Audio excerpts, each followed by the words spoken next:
Empati atas bencana longsor dan banjir di Aceh dan Sumatera. Wali Kota Makassar mengeluarkan himbauan larangan membakar petasan di malam Tahun Baru.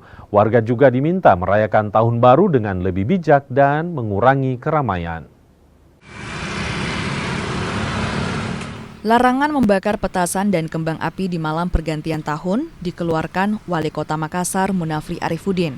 Wali Kota juga berkoordinasi dengan aparat kepolisian dan TNI untuk memastikan tidak ada kembang api dan petasan di malam Tahun Baru.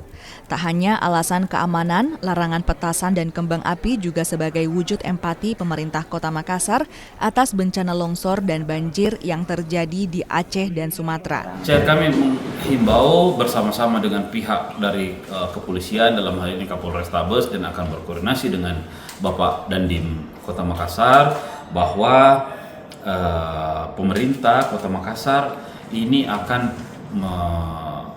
memastikan tidak ada petasan di malam Tahun Baru. Artinya satu, petasan ini bisa mengganggu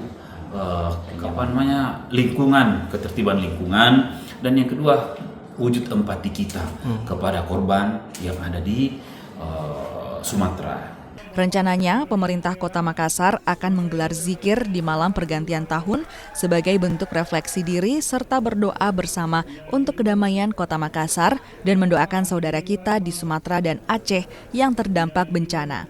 Nila Rustam, Kompas TV, Makassar, Sulawesi Selatan.